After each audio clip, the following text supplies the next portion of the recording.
sejam muito bem-vindos ao canal Quest Interativo. No programa de hoje, nós vamos falar sobre manejo ecológico de pragas. E para falar sobre esse assunto, nós vamos estar recebendo o professor doutor Santim Gravena.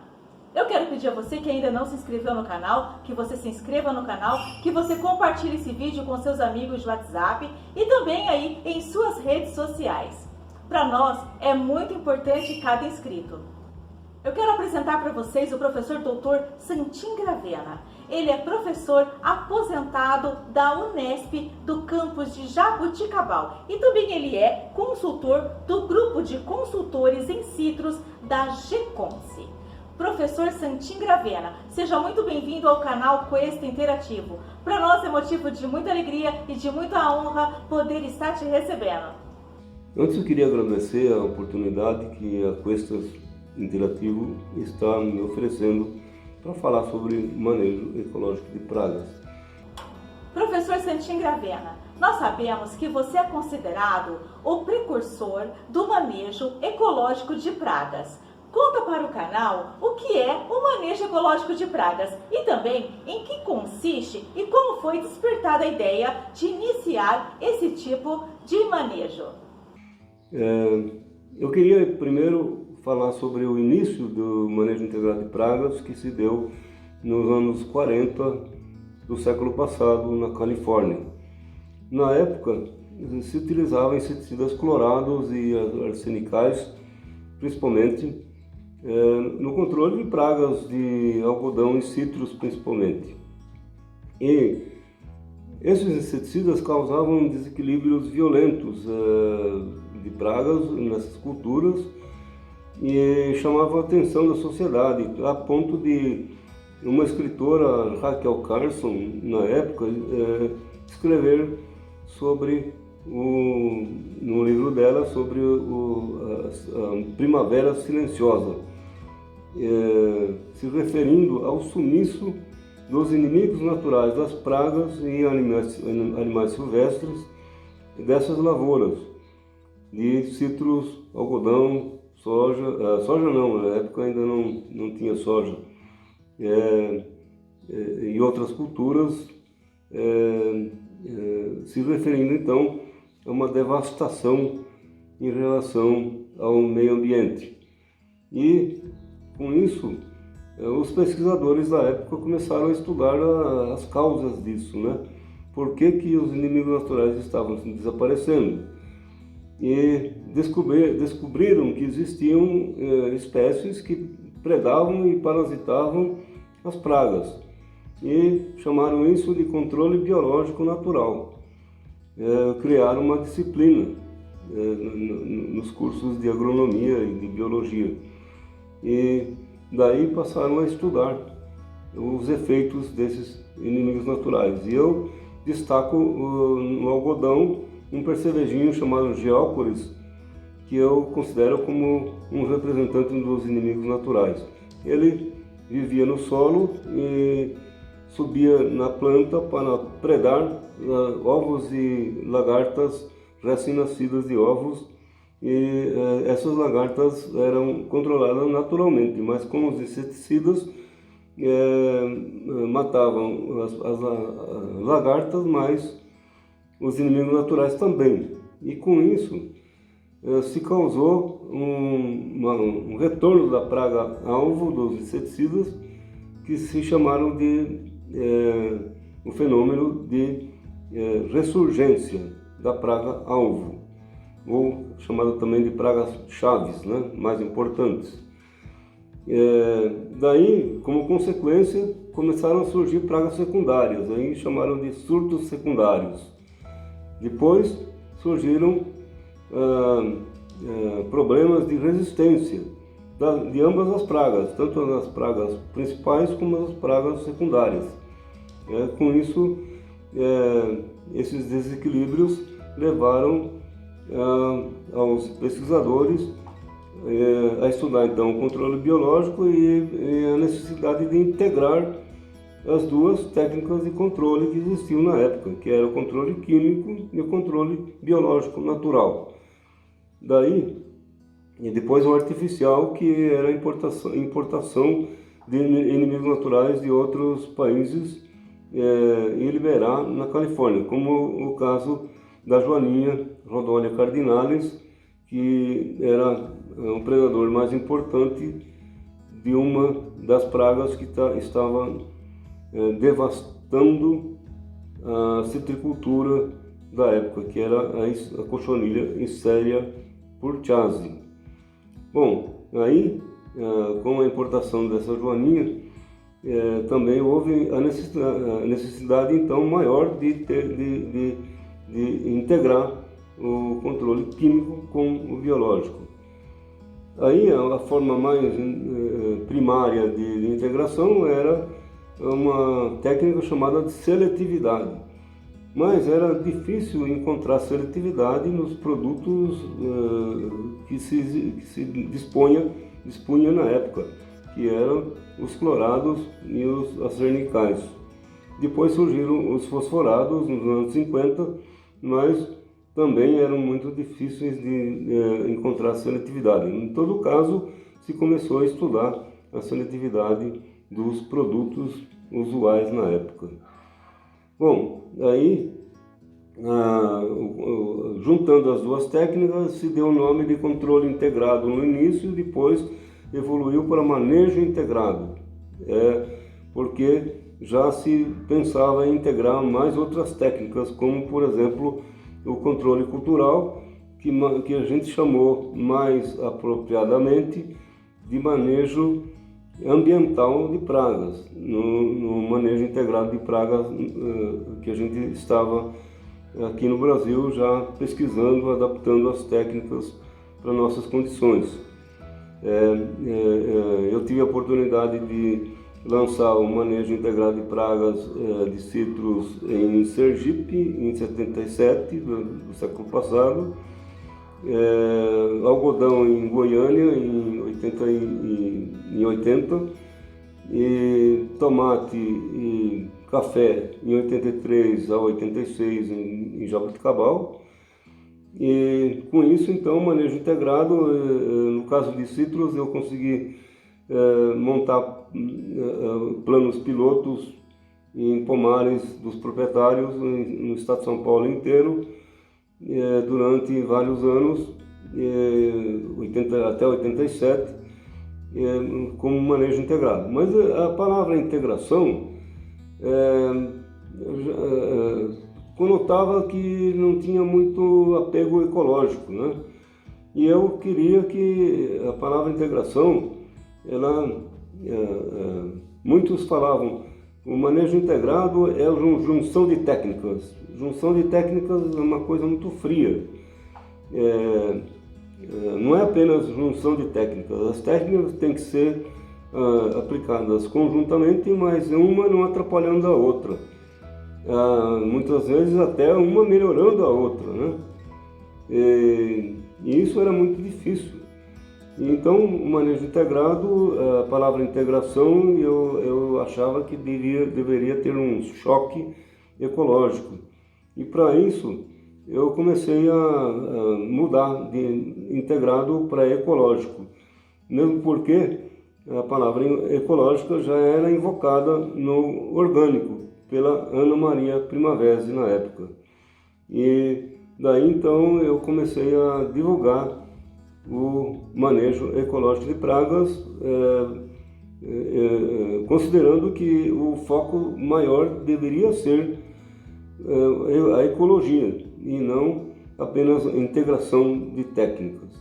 E com isso também, ao mesmo tempo, se desenvolveu uma nova função dentro do tratamento sanitário da citricultura e de outras culturas também, que era o pragueiro, a função do pragueiro, ou inspetor de pragas, em outras palavras. Mas tecnicamente o amostrador de pragas. Era necessário ter um amostrador de pragas para criar esse sistema de manejo integrado de pragas e depois o manejo ecológico de pragas tivesse um desempenho máximo. Teria a figura do pragueiro, né? Nós conseguimos estimar que durante os 10 anos que o MIP funcionou na citricultura paulista, conseguimos estimar que teria 6.000 funcionários dedicados à inspeção de pragas, ou seja, a função do pragueiro. E com a vinda do greening, a função do pragueiro foi esquecida. Então nós estamos numa bandeira de resgatar essa função aqui na citricultura paulista, né? E brasileira também. Então essa foi a história do MIP, que é contado de forma bem simples e rápida, mas a gente vai tratar do assunto nas outras perguntas. Professor Santin, responde para a gente agora quais são as principais diferenças em relação ao manejo tradicional e também quais as vantagens e desvantagens. Qual é a eficiência desse método? Pois é, toda propriedade agrícola tem um setor chamado setor fitossanitário. E o setor fitossanitário engloba o que chamamos de manejo de pragas. E manejo de pragas é um termo geral, que engloba outros manejos mais específicos. Então nós podemos listar aí como específicos o manejo químico, que pode ser puramente químico, né? O manejo biológico, que pode ser só biológico, né? E o manejo integrado, que aí sim engloba outras técnicas de controle. E depois vem o manejo ecológico, que nós estamos tratando nessa entrevista. Bom, o manejo ecológico, ele tem como grande vantagem dele atender uma demanda crescente aí no mundo de produtos obtidos com mais segurança, de produtos menos tóxicos, né, ao meio ambiente e ao consumo. Então, o manejo ecológico em si já atende às certificações, tipo Global Gap, né? Então, essa é uma grande vantagem para registro da sua produção, se for de exportação, por exemplo, para a Europa ou outros países, Estados Unidos e Japão. Então, essa é a grande vantagem. Agora, a desvantagem é que muitos produtores encontram dificuldade em implementação de técnicas ecológicas. Mas agora veio a facilidade nos biodefensivos, né? Os biodefensivos englobam vários tipos de produtos que atendem em grande parte os princípios do manejo ecológico. E falando em princípios, nós bolamos 4 princípios e estão no livro Manual Prático de Manejo Ecológico de Pragas de Citros, que nós vamos falar mais adiante. E a dificuldade de implantar as técnicas ecológicas é que encontra alguma resistência entre os produtores para a adoção do manejo ecológico na acepção da palavra, né? Na sua maior definição, né? E quanto à eficiência, a eficiência é cada vez mais comprovada com grande quantidade de empresas que estão no mercado produzindo, quando é possível, produtos finais de grande qualidade, como são os fungos benéficos, né? Os entomopatógenos, que grande quantidade de empresas que estão produzindo, já com qualidade comprovada, competindo com os produtos químicos que já existem no mercado há muito tempo. Então, pode-se fazer manejo ecológico sem necessariamente descartar o produto químico, mas usando com mais cuidado e com menos intensidade os produtos químicos, intercalando com produtos biológicos. e que já são de alta qualidade existentes no mercado. Essa é a eficiência que hoje a gente pode considerar quando se aplica o manejo ecológico nas propriedades. Professor Santin, conta pra gente agora quais são as práticas básicas e os princípios desse tipo de manejo. Pois é, essa pergunta foi curta. Eu mencionei na questão anterior que o MEP é governado por 4 princípios, muito simples. Eu me permito agora ler os 4 princípios para vocês que estão no livro. O primeiro princípio é muito simples. Toda praga tem inimigos naturais. Nós mesmos temos inimigos naturais. Então eu vou mencionar agora os inimigos naturais. Por exemplo, se toda praga tem inimigos naturais, quais são? Controle biológico é o que nos permite com esses inimigos naturais, que são os microbianos, representados por fungos, bactérias e vírus, e os macrobianos, que são representados pelos artrópodes predadores e artrópodes parasitoides. São vários que a gente cita aqui, mas eu vou só ficar num. A Joaninha Harmonia axillidis. A Joaninha Harmonia axillidis, ela, tanto na fase adulta como na fase de larva, elas são predadoras da diaforina, que é o psilídeo, que causa a terrível doença chamada greening ou HLB dos citros. E essa joaninha é uma predadora eficaz, porém ela não está nos pomares porque não dá tempo dela se reproduzir devido aos inseticidas. Mas ela está. Então, no manejo ecológico, ela tem um papel sumamente importante. Mas ele tem outros, como o tricograma, por exemplo, que a gente pode liberar nos pomares através do uso de drones, né? E que faz o controle biológico de ovos do bicho-furão, e a gente pode fazer isso entre uma pulverização e outra, que dá uma distância suficiente, e pode haver o controle biológico de ovos da praga bicho-furão, que é também uma praga muito devastadora nos pomares nossos paulistas aqui em São Paulo e também em outros locais no Brasil. O segundo princípio a gente pode dizer que toda planta tolera pragas. Não significa que uma lagarta comendo folha numa planta de laranja está acabando com a planta de laranja. Não significa que um psilídeo sugando uma planta vai estar acabando com essa planta. Se ele estiver infectado, ele vai acabar com essa planta inteira. Um só psilídeo pode derrubar uma planta. Mas, se ele não estiver infectado, ele não vai derrubar.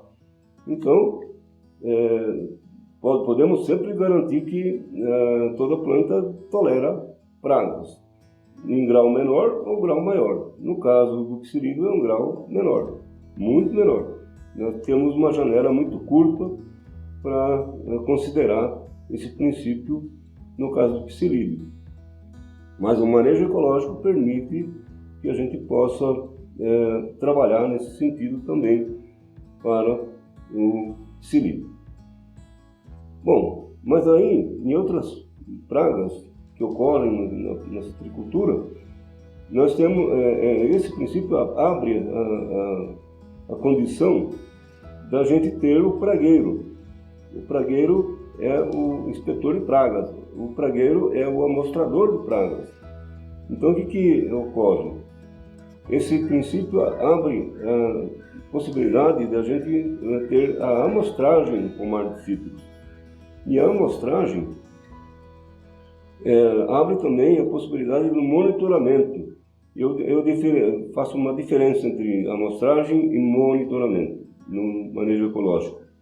A amostragem é o sistema padrão de contagem das pragas num talhão e em todos os talhões de um pomar, através de planilhas através de tablet, nós fazemos a amostragem das pragas para tomadas de decisão de controle ou não. E monitoramento é para verificar a chegada das pragas num talhão, a chegada das pragas num pomar. No caso do psilídeo, é a chegada do psilídeo para entrada no talhão e fazer a picada de prova e a infecção primária, né? Então, a amostragem, segundo princípio, é princípio por quê? Porque em todas as plantações nós podemos implantar o sistema de amostragem. Só isso. Simples, né? E estamos esquecendo por causa do psilídeo, por causa do greening. Não é para esquecer. Temos que manter. E o monitoramento, então, é fundamental. Tem que haver um monitoramento para todas as situações num pomar de cítricos. E com isso nós temos a possibilidade de utilizar os níveis de ação para a tomada de decisão. No manejo ecológico nós consideramos níveis de ação, não nível de controle. Mudou a terminologia.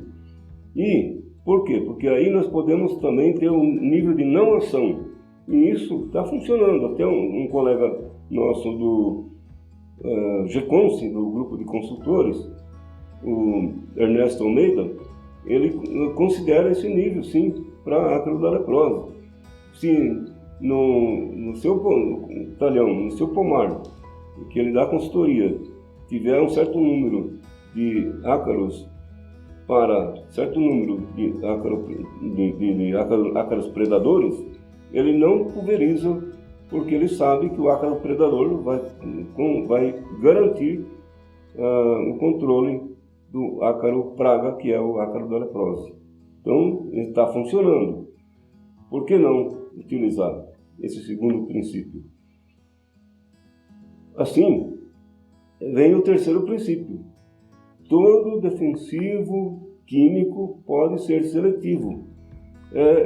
O manejo ecológico não descarta o produto químico sintético, mas ele no manejo ecológico é utilizado o mínimo possível para dar mais vazão aos produtos ecológicos, mais aceitos ecologicamente, e as técnicas mais ecológicas. Então, por isso que nós consideramos o manejo ecológico possível, né?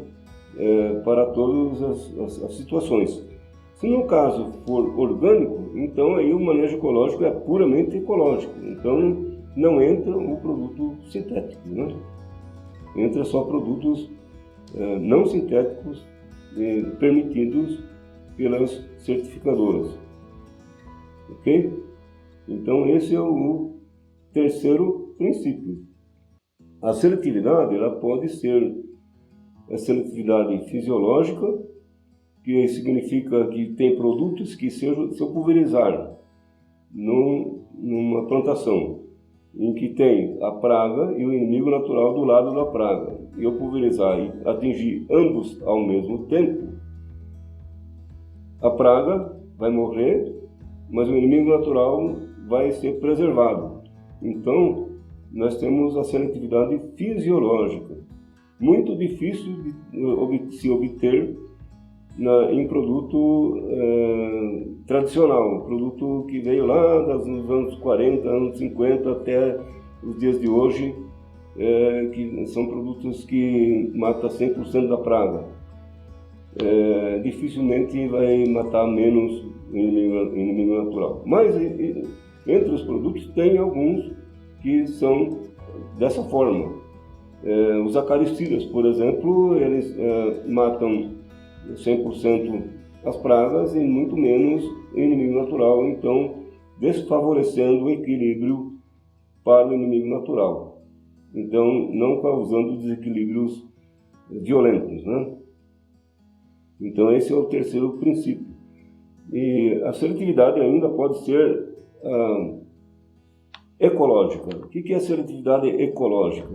São produtos, por exemplo, o sistêmico, que é aplicado no solo e a raiz absorve, vem por dentro da planta e vai nas brotações, nas folhas, nos ramos, mas nos ramos é mais difícil, mas vai direto para as folhas. Nas folhas, se tiver pulgão, se tiver um psilídeo, o inseticida sendo sistêmico vai matar por dentro da planta.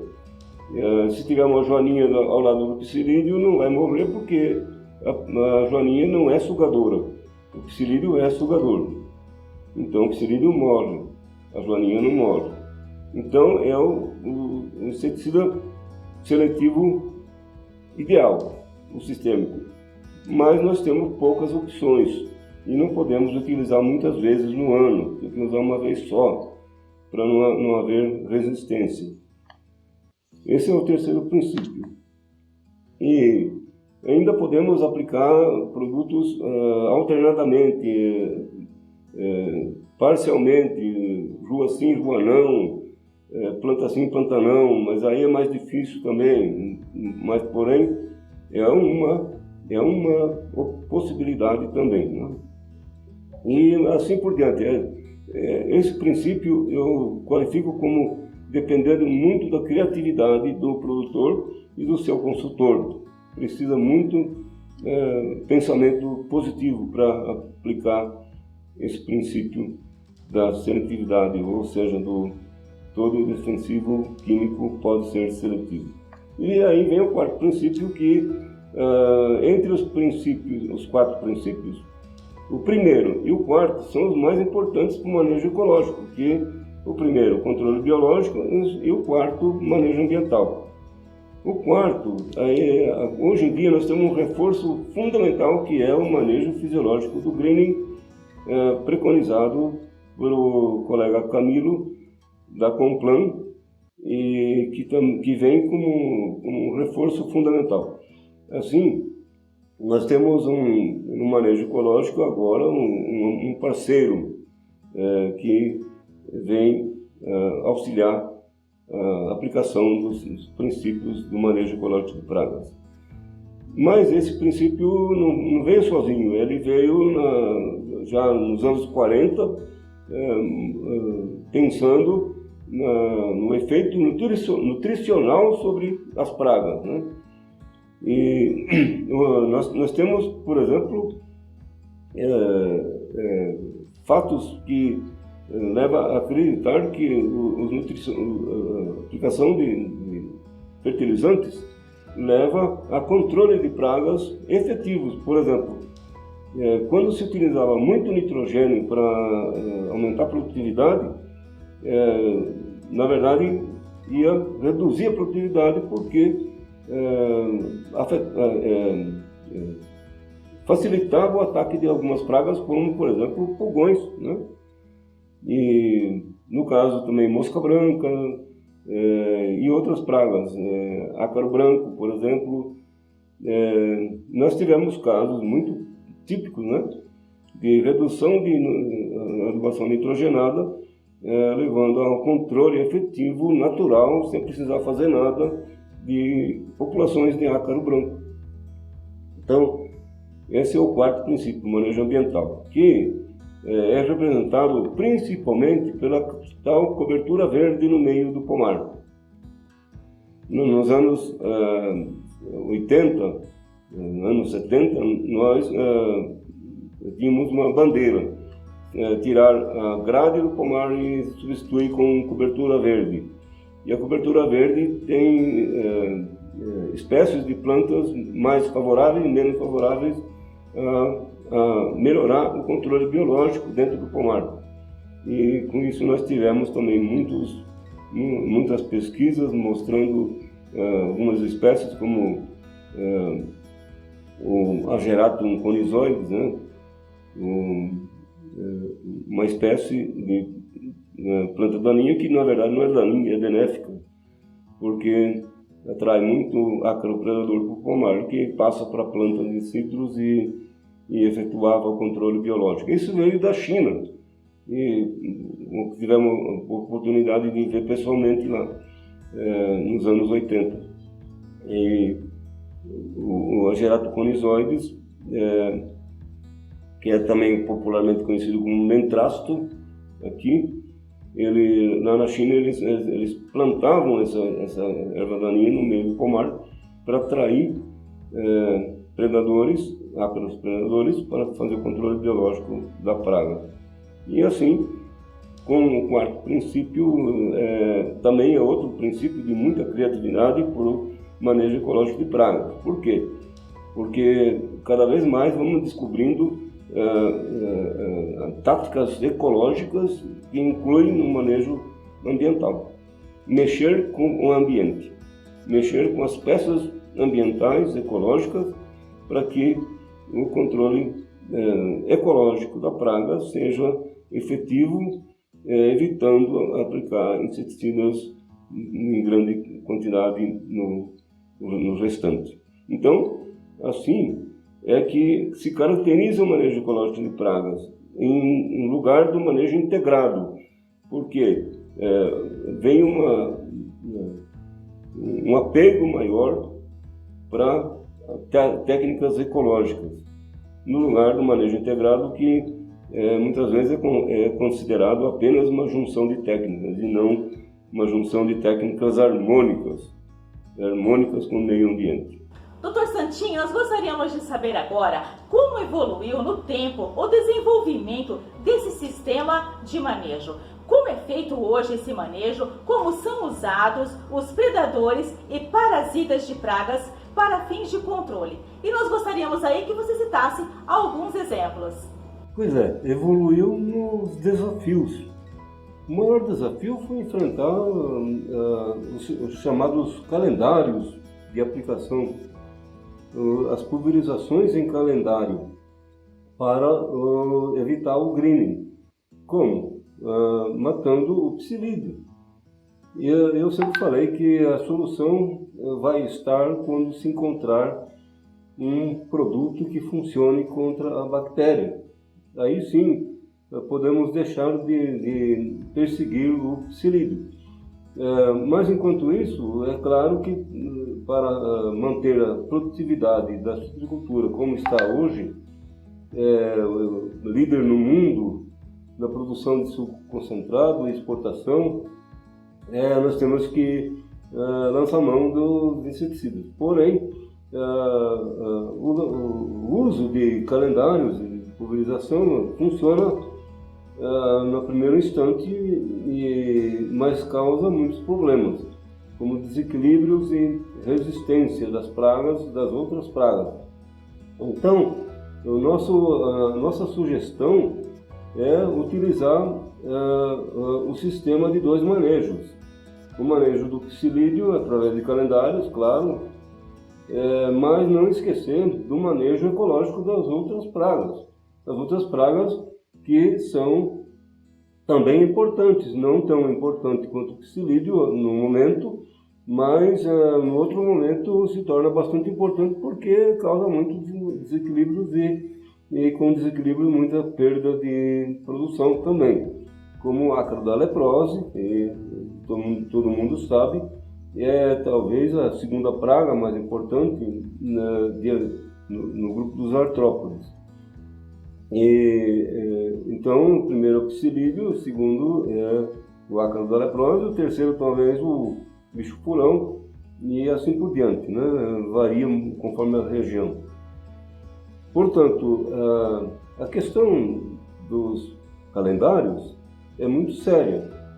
Nós precisamos procurar sempre buscando soluções para evitar os calendários. Porém, por enquanto, é bastante difícil se livrar dele, mas é possível mitigar essa situação. De que forma? É buscar a alternância de produtos com produtos biológicos, incluindo na lista de calendário das pulverizações mensais ou até quinzenais, né?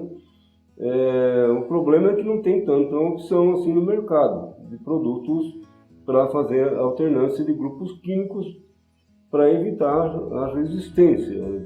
Todo mundo sabe que existe um problema da resistência do próprio psilídeo e das outras pragas, né? Então, para não haver a resistência, tem que haver um manejo de resistência nessa aplicação em calendário. E a maneira mais simples é a alternância de grupo químico. Só que não tem 12 produtos fáceis no mercado para a gente fazer uma lista de alternância de 12 vezes no ano. Então temos que mitigar esse problema, por enquanto. E futuramente devemos ter mais opções, né? Por enquanto nós já temos opções biológicas, como por exemplo o Isaria fumosorosea, é difícil falar o nome, que é o fungo mais eficiente de todos os fungos que tem no mercado, contra insetos em geral, e principalmente contra o psilídeo. E esse fungo pode ser incluído na lista dos 12. E assim outros extratos de plantas e outros que já comprovadamente são eficientes contra o psilídeo adulto e ninfas. Então, é isso que pode ser feito, pode ser mitigado. Quanto a exemplos de controle biológico, nós listamos 8 deles aqui, efetivos para o manejo ecológico. E não são só 8, são muito mais. O que eu lembro no momento são 8, né? Mas tem muito mais importações de espécies no passado, né? Que estão até hoje aí, apesar de todo esse problema do psilídeo, que aparentemente estão extintos devido aos inseticidas atuais, mas foram importadas e estão aí, como os parasitoides e cochonilhas, são muitos, né? Então, muitos casos efetivos de controle biológico. A própria Joaninha rhodolia cardinalis foi importada e está aí, a cochonilha Escherichia purchase nunca surgiu como surto sério no Brasil. Surgiu na Califórnia, mas aqui no Brasil não. Então, são muito mais que 8 casos efetivos na própria citricultura e outras culturas também muito mais. Eu ficaria só em 2 da lista de 8 para não tomar muito tempo. A importação do parasitoide Ageniaspis citricula da Flórida por uma força-tarefa que no momento em que ocorreu a entrada da minadora, a larva minadora dos citros, né, que entrou acidentalmente no Brasil em 1996 e precisávamos fazer alguma coisa porque a praga em si não era problema, mas com os ferimentos que ela provoca na folha nova, folha de brotação nova, dava ensejo à entrada do cancro cítrico, então aumentava um pouco a infecção do cancro cítrico. Então era importante que a gente fizesse alguma coisa. E aí a iniciativa foi nossa na então Gravena Limitada, que a gente tinha a empresa. Nós fizemos um projeto do CNPq para importação do parasitoide da Flórida, que lá na Flórida já tinha também a minadora, mais ou menos no mesmo tempo, né? E eles tinham importado o parasitoide da origem da minadora. E nós estávamos prontos para ir buscar o parasitoide quando surgiu uma sugestão do Juliano Aires para que se juntasse mais gente, mais outras entidades.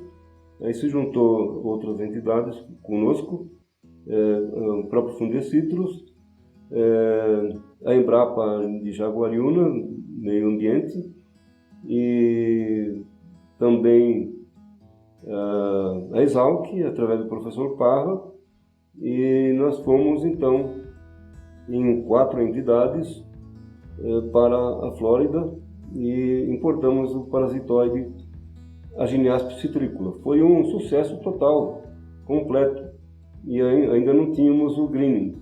e o controle biológico da larva minadora foi completo. Foi um sucesso, foi o principal, um dos principais controles biológicos clássicos na citricultura. Mas, com a entrada do psilídeo, psilídeo já existia, o problema é a entrada da bactéria no green, aí nos obrigamos a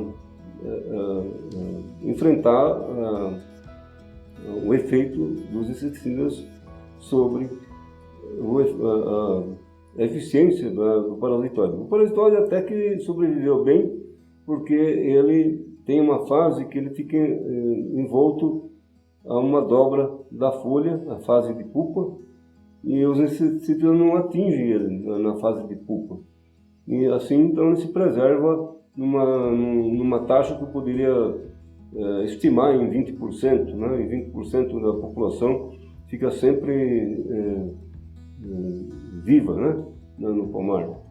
E assim, ela sobrevive. É um controle biológico mais efetivo que a gente pode citar. E mais recentemente, nós tornamos realidade a utilização de drones para aplicação das pulpas de tricograma, e no caso do tricograma preciosum, com a colaboração da Koppert, nós liberamos para controle biológico do ovo do bicho-furão, que é uma praga, como eu disse, muito importante. Então, é possível, entre uma pulverização e outra para psilídeo, aplicar via drone uma quantidade suficiente de pulpas de tricograma precioso no momento, mas segundo o professor Parra, tem uma outra espécie que é muito mais eficiente, que é a topovirilha.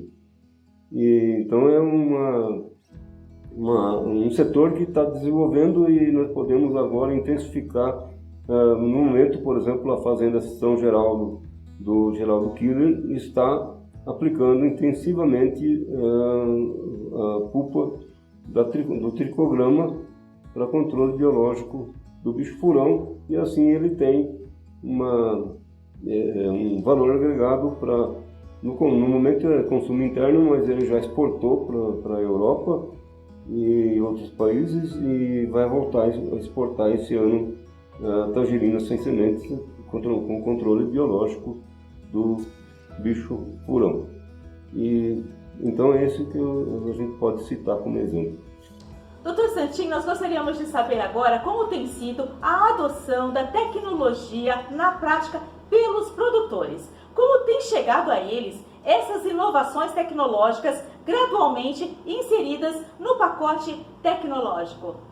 O manejo ecológico de pragas ainda depende da tecnologia de aplicação de defensivos, biodefensivos ou defensivos químicos, né? Depende da evolução da tecnologia de aplicação e também depende da evolução do uso de drones na citricultura. E nós já estamos usando drones para aplicação de controle biológico, né? E essa é uma evolução que está em andamento. E a evolução também da tecnologia de aplicação, existe a aplicação de eletrostáticos, né? Aparelhos eletrostáticos que conseguem uma melhor eficiência de atingir o alvo biológico. O alvo biológico é a praga que está se querendo combater. Por exemplo, uma praga é superficial, como o psilídeo, é fácil de combater o psilídeo, porque qualquer pulverização externa da planta vai diretamente à praga.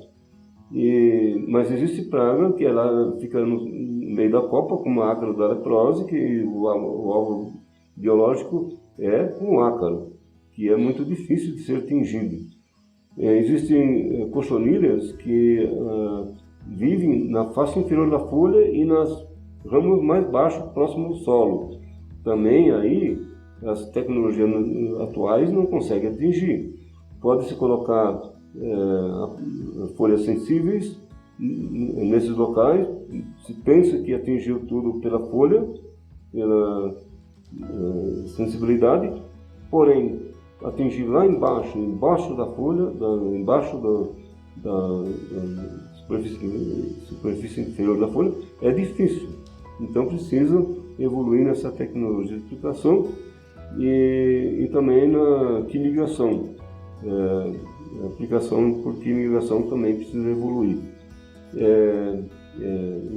Enfim, essa tecnologia de aplicação tem que evoluir porque depende dela também a aplicação de fungos benéficos, de biodefensivos à base de fungos, biodefensivos à base de bactérias, como Bacillus thuringiensis e assim por diante. Ok, essa é a evolução de tecnologia também possível. Professor Santin, responde para a gente agora quais são as perspectivas futuras dessa metodologia de controle. Em que estão contribuindo os novos instrumentos eletrônicos de medição, observação e comunicação nos levantamentos de infestações, análise de dados e geração de relatórios de gestão e controle?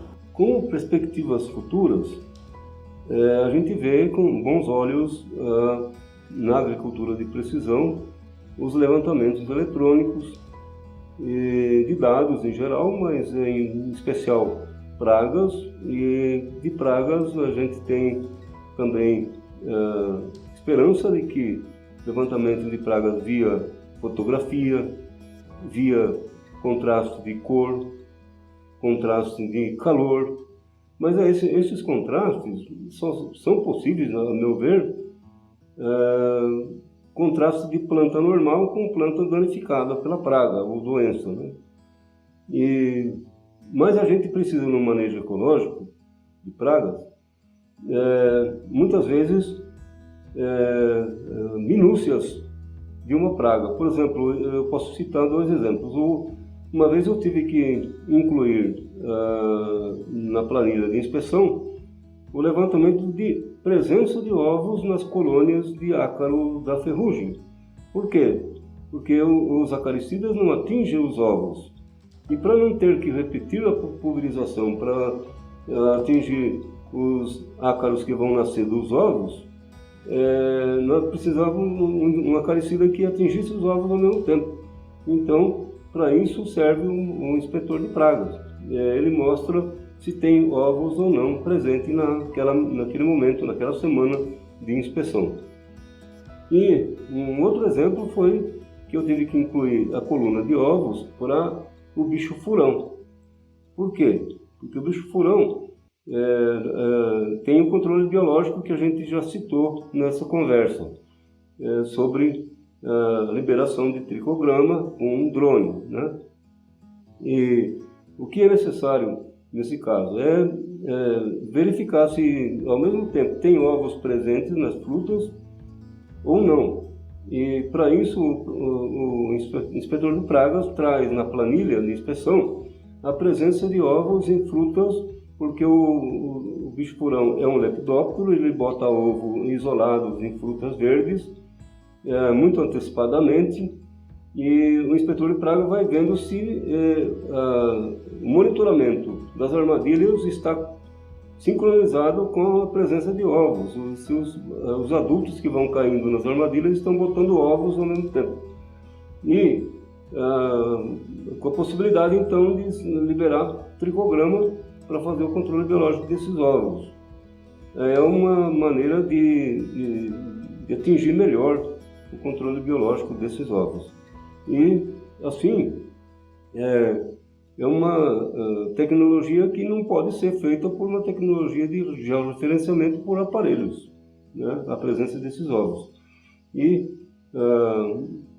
o ovo que vai servir para atacar a fruta vai ser um ovo que vai ser colocado próximo da maturação da fruta. E aí sim, então por que o manejo se antecipa a praga? Ele está vendo o ovo colocar na fruta bem verde, ainda que se nascer a lagarta vai morrer porque ele não tem condições de sobreviver em uma fruta verde. Ok? Então é isso que a gente precisa resgatar a função do inspetor de pragas na citricultura. E assim, eu queria terminar essa conversa mostrando para vocês que existe até um lema. E esse lema está no livro. O lema que nós criamos para o inspetor de pragas como uma das funções mais importantes do manejo ecológico de pragas é a seguinte, entre aspas, a melhor pulverização é aquela evitada pelo pragueiro, fecha aspas.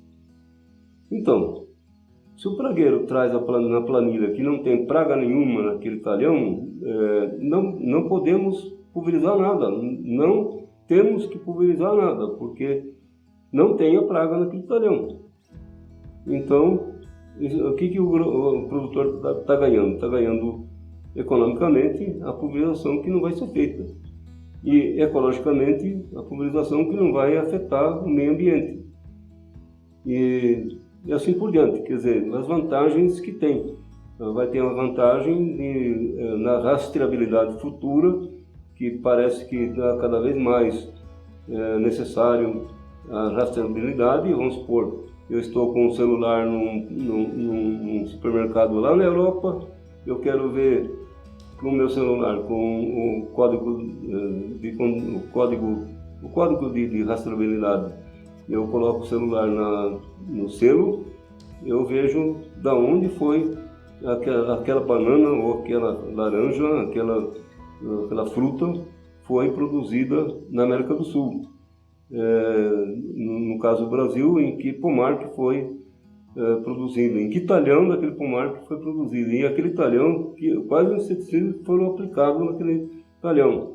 E se tem selo Global Gap, é porque está sendo feito manejo ecológico de pragas, que é o mais próximo das exigências do comprador de frutas ou de suco concentrado ou de qualquer coisa produzida na agricultura ou na fruticultura dos países produtores. Professor Santinho, nós gostaríamos agora que você deixasse as suas considerações finais e também os seus contatos. Elaine, eu queria agradecer a oportunidade que você me deu em convidando para falar sobre o manejo ecológico de pragas, juntamente com a equipe de Quest Interativo. E queria também já aproveitar e agradecer os colegas do Departamento de Entomologia da Unesp de Jaboticabal, e aproveitando também os alunos que eu orientei de graduação e pós-graduação e que colaboraram com a minha formação como professor e como engenheiro agrônomo e defendendo o manejo ecológico de pragas. Também já aproveitando, agradecer os engenheiros agrônomos da Secretaria da Agricultura, do Biológico, do Agronômico, que de alguma forma colaboraram comigo na implementação dos campos pilotos de MIP em todo o estado de São Paulo, praticamente, e também me ajudou a criar a função de inspetor de pragas ou amostrador de pragas, que a gente chama popularmente de pragueiro. Também colaboraram nesse trabalho as empresas, através dos seus engenheiros agrônomos, que estiveram sempre junto com a gente, de alguma forma, para implementar o sistema de manejo integrado de pragas. E agradecer também agora a Gravena, a empresa que a gente montou em 1993, quando eu me aposentei, para continuar o processo de manejo ecológico de pragas. E agradecer então a equipe que eu tinha desde 1993 até 2015. E, finalmente, aos engenheiros agrônomos e consultores do GECONSE, o grupo de consultores que eu ajudei a fundar. E, atualmente, sou colaborador também da revista do GECONSE, e é onde eles me permitem divulgar as ideias do manejo ecológico de pragas de citros. E, finalmente, mesmo, agradecer a minha esposa, que participou no crescimento profissional que hoje eu divulgo aqui nessa conversa. E, para deixar livros citados, eu tenho 2 livros citados que eu queria mostrar aqui, né? Que é o próprio livro de manejo ecológico de pragas, que está aqui, né? Já está quase esgotado, mas ainda há possibilidade de aquisição no Fundação da Unesp de Jaboticabal, que é a FUNEP, a livraria da FUNEP. Lá existem alguns ainda para serem adquiridos, em preço bem barato. E tem esse livro que foi escrito a 5 mãos, ou seja, 5 continentes, e coube a mim, no continente sul-americano, escrever sobre o MIP, The Genus of Citrus, Genus Citrus. E nele tem um capítulo 16 que fala sobre o MIP mundial. Então não distingue o MEP aí, mas eu menciono a possibilidade de fazer o manejo ecológico de pragas, mesmo tendo o psilídeo presente. Então, a possibilidade, e está em língua inglesa, mas a possibilidade de aquisição desse livro que fala da citricultura como um todo, em todo o mundo. Ok? E eu agradeço, então, finalmente, toda essa oportunidade de falar sobre o manejo ecológico de pragas. Muito obrigado. Professor Santin, mais uma vez eu quero estar te agradecendo por você ter aceito a estar participando do canal Quest Interativo. Para nós é motivo de muita alegria, de muita honra poder estar te recebendo. E eu espero te receber em outras oportunidades. Eu quero pedir a você que ainda não se inscreveu no canal, que você se inscreva no canal. Também que você compartilhe esse vídeo com os seus amigos de WhatsApp e também aí em suas redes sociais. Para nós é muito importante cada inscrito, então curta esse vídeo e compartilhe também. Eu espero você na próxima semana com mais uma entrevista do canal Quest Interativo. Que você tenha um bom final de semana. Um abraço e até lá!